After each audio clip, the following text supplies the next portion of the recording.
Here in this video, I will discuss related to economy questions of CAPF, which was asked in 2020. So here in 2020, total 18 questions were asked. Means if you see in 2022, 10 questions, 2021, 15 questions, and 2020, there are 18 questions. So questions are varying. Okay. So maybe in some years 20 plus questions also, in some year less than 10 questions also. It is not important कि same question will be asked, but you have seen कि similar questions are asking. For example, related to sustainable development goal of Niti Aayog in SDG index of India, means different states are ranked. So on that 21 also questions were asked, and in 22 questions was asked. So it may be you will find similar nature of question or same question in different form. So you have to learn from that. First question is, which one of the following central public sector undertaking is recognized as Mini Ratna? Companies, means public sector undertakings, are divided into three categories.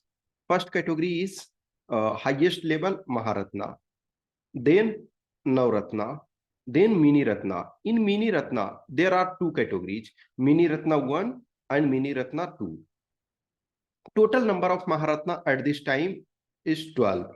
Total number of Navratna at this time is 14, I think. Okay. And Mini Ratna are many in number. So you have to either know ki which is directly Mini Ratna, or you should actually know Maharatna company. The list of Maharatna company you should know. So IOCL and SAIL, SAIL means Steel Authority of India Limited. These are Maharatna companies. And Hindustan Aeronautics Limited, HAL, it is Navratna company. So two are Maharatna, one is Navratna. So Mini Ratna is Airport Authority of India. AAI is Mini Ratna company. If a company is, for example, Maharatna, then it is having so much flexibility in terms of investment. For example, at this time, a Maharatna company can invest up to 5,000 crore without taking permission of government. Means it is having its own flexibility. Its board will decide where to invest. If there is more flexibility, then the company can take decisions. So बहुत सारे facts जो है इससे related आपको जानना चाहिए. Next आपका है, which one of the following educational development indicators is currently used by UNDP, United Nations Development Program, to construct Human Development Index? In Human Development Index, three parameters are taken. One is life expectancy at birth, means a person, a child is born at this time, then what is the expected life of his survival? So expected life at birth. Okay. Next is mean year of a schooling. Actually, in education, there are two parameters. One is mean year of a schooling, and another is expected years of a schooling. And another is income. Income in terms of dollar at purchasing power parity. So there are two types of calculation of income. One is nominal income. Another is purchasing power parity. If purchasing power parity, actually, if you take nominal, for example, India's GDP, then it will be less than 3 trillion. But if you are taking in terms of PPP, then it is more than twice. So that's the thing. Okay. So level of literacy, it is not taken. In terms of literacy, two terms are taken, mean year of a schooling and expected year of a schooling. So this will be answer. Gross enrollment ratio is not taken, dropout rate is not taken. So C is the correct answer. Next question number 3. Which one of the following was recognized as invisible hands by Adam Smith? Adam Smith, one of the pioneer in modern economics, in fact, he is known as father of modern economics, has written a famous book, An Inquiry into Nature and Causes of Wealth of Nation. In short, we can say Wealth of Nations.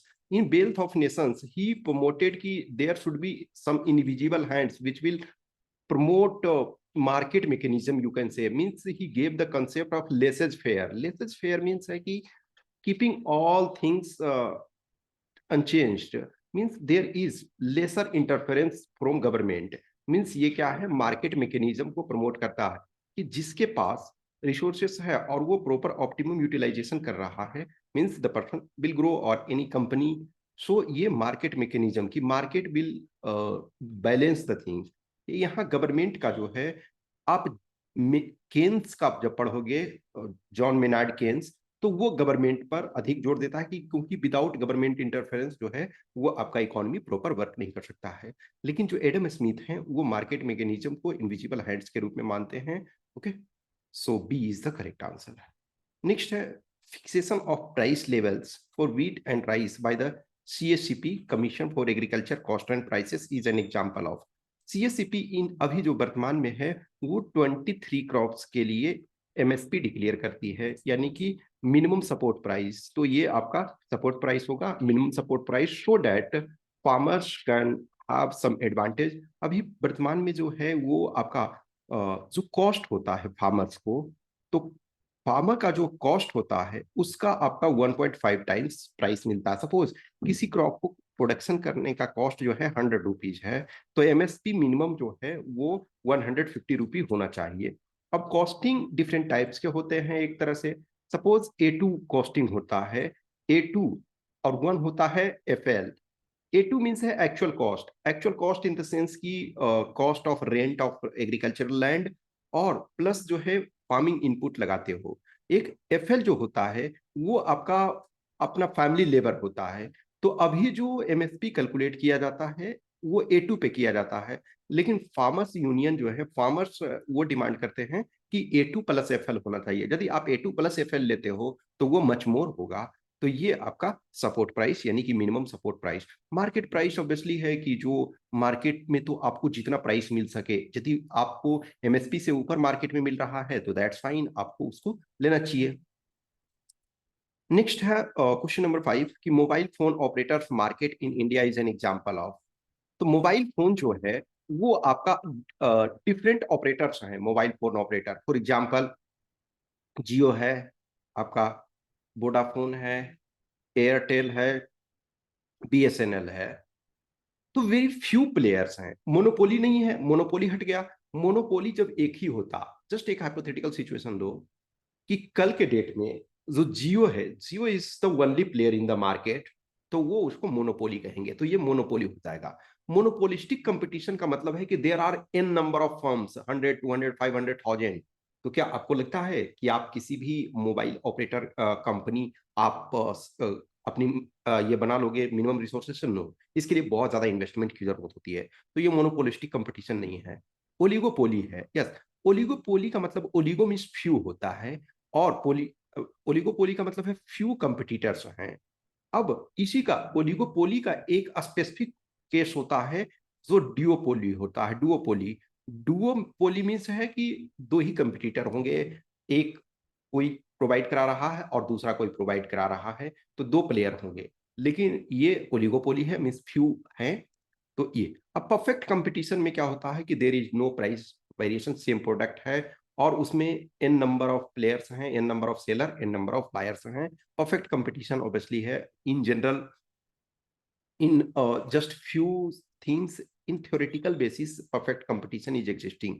Perfect competition means the same product will be sold and user, for example buyer and seller, both have perfect information. So perfect information नहीं होता है generally. Just example hypothetical में ले सकते हैं। एक market, suppose आप अंडे खरीद रहे हो, तो किसी भी दुकान से खरीदो तो थ्योरेटिकली जो है कि वो सारे सेम प्राइस देंगे, लेकिन हर दुकान जो है लिटिल आपके वेरिएशंस करेंगे क्योंकि आपके पास परफेक्ट इंफॉर्मेशन नहीं होता है। तो जो भी मार्केट है प्रैक्टिकल में इम्परफेक्ट मार्केट होता है, बिकॉज बोथ जो आइदर किसी के पास जो सेलर हैं उसके पास इंफॉर्मेशन परफेक्ट नहीं है, समटाइम बायर के पास परफेक्ट इंफॉर्मेशन नहीं है।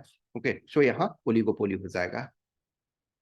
Next question number 6. Which of the following sectors contribute in recent years to deterioration of asset quality of commercial banks by way of NPA? NPA के संबंध में हमने last में भी डिस्कस किया था कि NPA means if either borrower is not paying interest or principal or both for first 90 days, तो 91st डेज में वो 91st डे में क्या हो जाएगा, वो NPA हो जाएगा। और NPA is the biggest problem, particularly जो हम पीएसयू लेते हैं, पब्लिक सेक्टर अंडरटेकिंग वाले बैंक है, यानी कि कह सकते हैं पीएसबी जो है, उनकी ये सबसे बड़ी समस्या है। अब इसमें से जो मेजर आपके नॉन परफॉर्मिंग एसेट्स, तो एक तो ये जान रहे हो industrial sector, industrial sector is the major component. Industrial sector में क्या होता है, किसी ने 1000 करोड़ लिया, किसी ने 2000 करोड़ लिया, तो ये आप देखोगे विजय माल्या लो या नीरव मोदी या एन नंबर ऑफ पर्सन लो, ओके, तो इंडस्ट्रियल सेक्टर तो होंगे। तो जब इंडस्ट्रियल सेक्टर हुआ तो हम हमारा एक ऑप्शन तो एलिमिनेट हो गया।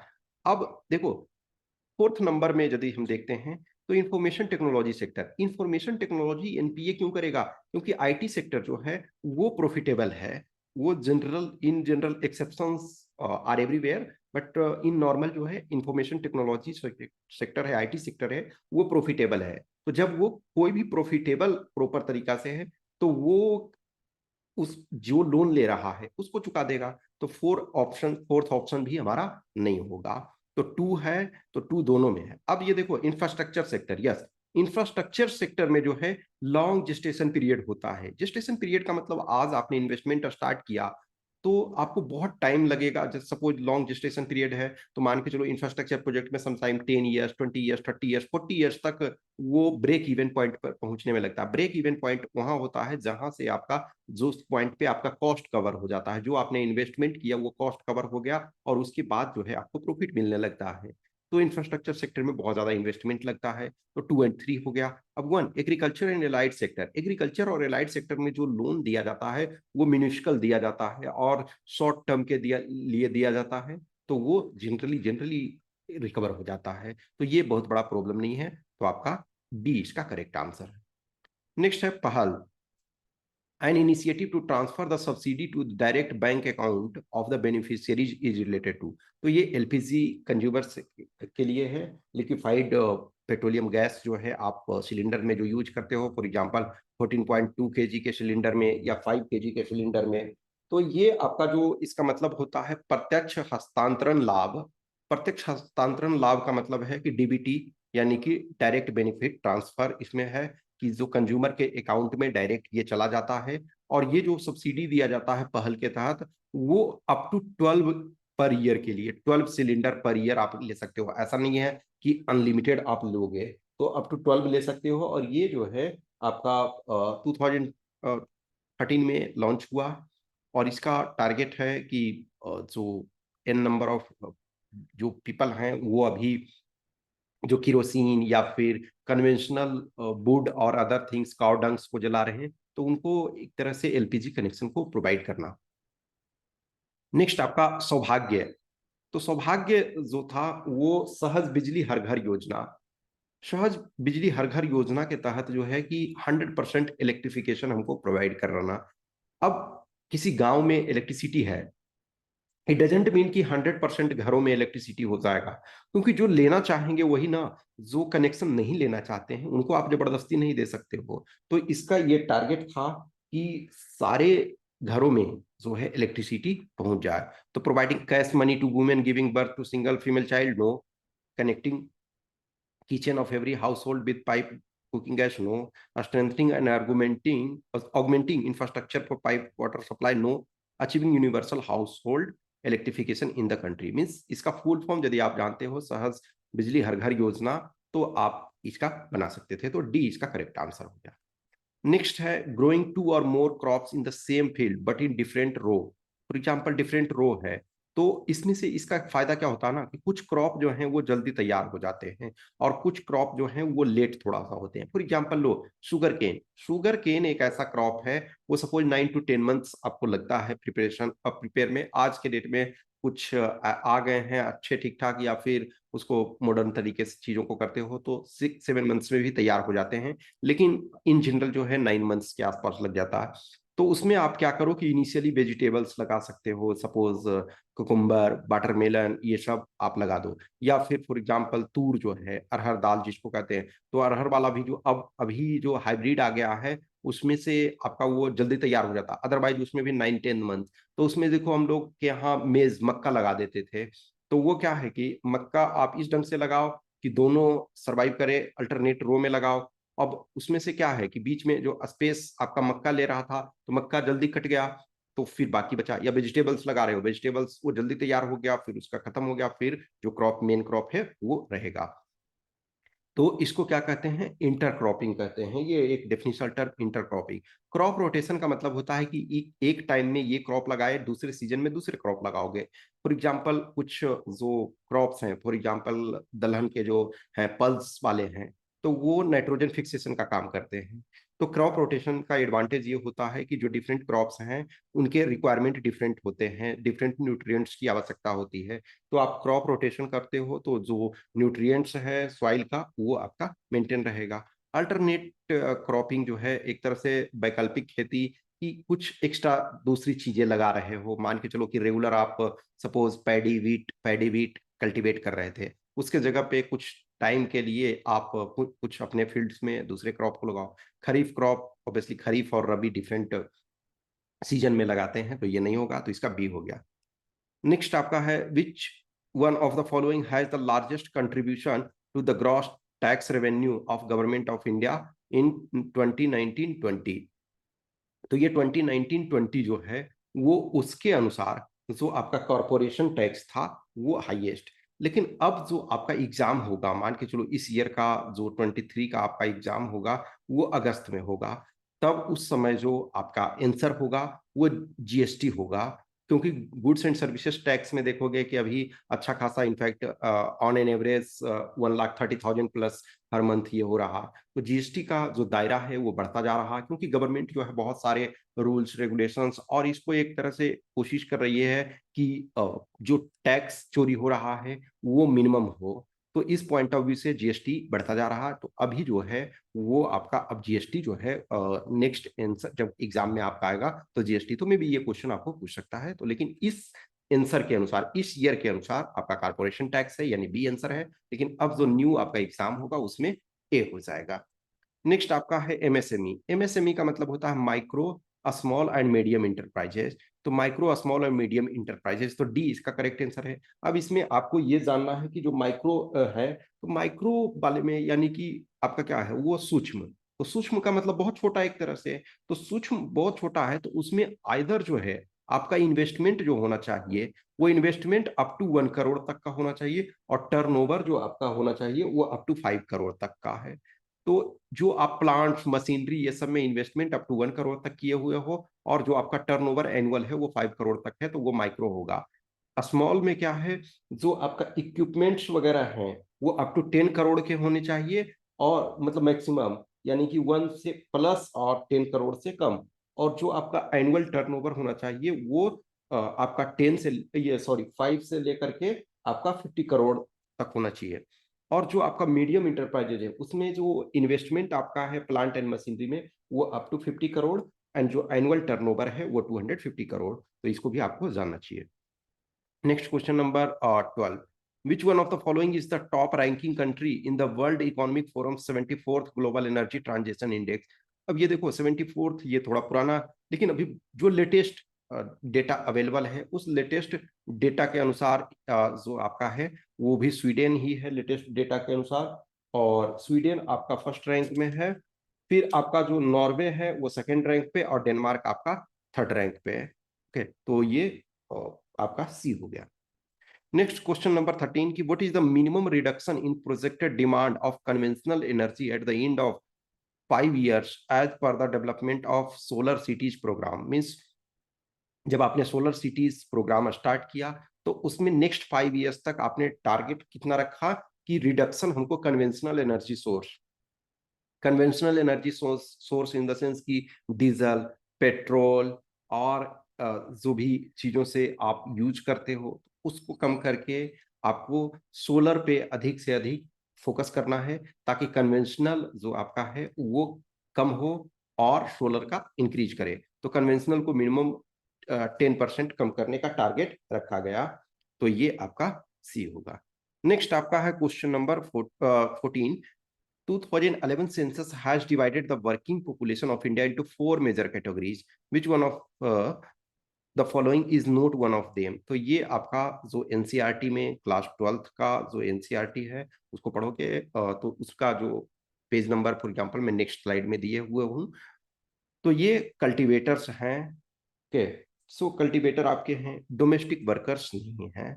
Okay, house hold industrial worker है और एग्रीकल्चरल लेबरर। ठीक है, तो ये आपके A C D हैं, लेकिन B आपके नहीं है। ये देखोगे कि एनसीईआरटी का देखोगे कि जो क्लास 12th का है, इंडिया पीपल एंड इकोनॉमी, ये चैप्टर नंबर 1 पेज नंबर 13 में ये है। तो इसमें क्या है, 2011 census has divided the working population of India into 4 major categories: cultivator, agricultural labourer, household industrial workers and other workers. तो देखो एक जो दिया हुआ है आपका ये डोमेस्टिक वर्कर, उसके जगह अदर वर्कर्स है। तो ये डायरेक्ट आपका एनसीईआरटी का है। नेक्स्ट है question number 15, which of the following statements about employment situation in India according to periodic labor force survey 2017-18 is are correct? तो ये करा, construction sector give employment to nearly 1/10 of urban male workforce in India. तो construction जो है one of the largest sector है। In fact यदि हम agriculture को देख लें तो एग्रीकल्चर के बाद construction one of the highest workforce को अपने में कैटर करता है। तो ये फर्स्ट स्टेटमेंट सही है। नेक्स्ट है second statement, nearly 1/4 of urban female workers in India were working in manufacturing sector, ये भी सही है। इसमें है 1/4 of rural female workers in India were engaged in the agriculture sector. ये एक्चुअली 1/4 नहीं 3/4 होगा। ओके, 3/4 होगा। इनफैक्ट साइड 78% एग्जैक्टली कह सकते हो कि जो लेटेस्ट डेटा के अनुसार है, अदरवाइज 3/4 यहाँ होगा। तो थर्ड स्टेटमेंट गलत हो गया, 1 एंड 2 सही है, तो इसका बी आंसर हो जाएगा। नेक्स्ट ये जो देखो प्योर मैथमेटिक्स का क्वेश्चन, इनफैक्ट ये माइक्रो इकोनॉमिक्स में ये यदि पढ़ोगे तो इलास्टिसिटी आपका जो है, elasticity of demand, elasticity of supply, elasticity of income and बहुत सारे जो हैं, cross elasticity of demand, n number of हैं। तो उसमें से कह रहा है कि जो Kumar used to eat 30 samosa in a month when the price of his samosa was ₹12। When the price of samosa increased to 15 per piece, he eats only 20 samosas a month. What is the price elasticity of demand? तो देखो base क्या है, price है। Price के आधार पर तो ही कुमार अपना decision ले रहा है।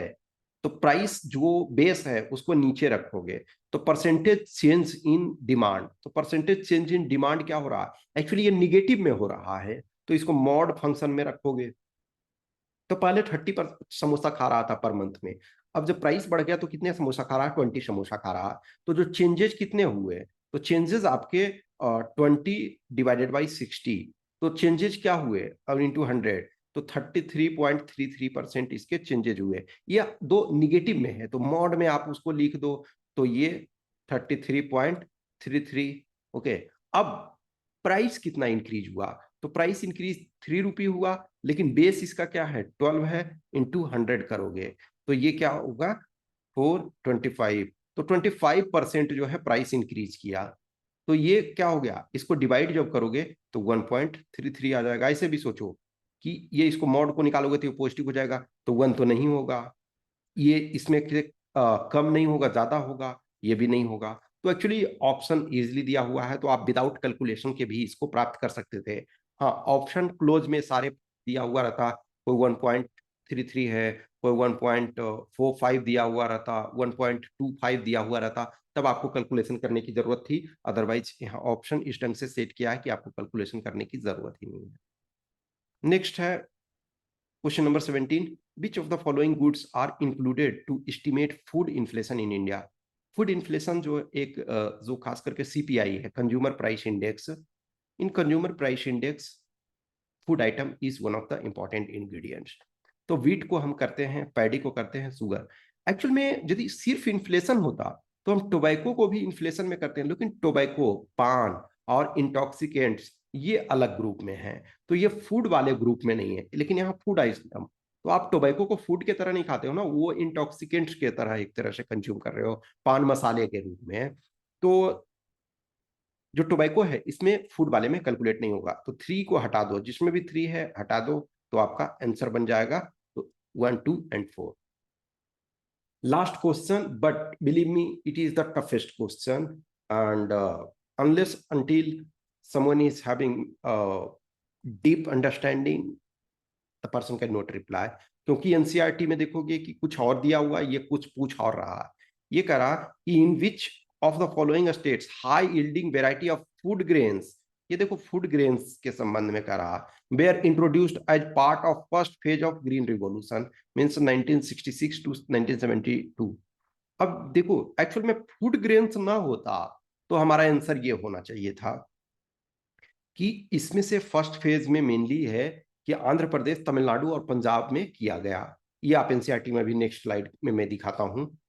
लेकिन चूंकि फूड ग्रेन्स दिया हुआ है, तो फूड ग्रेन्स दिया हुआ है तो पंजाब और हरियाणा होगा। इनफैक्ट इनिशियली देखोगे कि 1966 में ही आपका ये पंजाब और हरियाणा सेपरेट हुआ, उसके पहले जो है पंजाब और हरियाणा आपका एक स्टेट था। तो यदि फूड ग्रेन्स ना दिया हुआ होता तो आपका ये आंसर होता, लेकिन फूड ग्रेन दिया हुआ है तो आपका आंसर डी है। Okay, so D is the correct answer.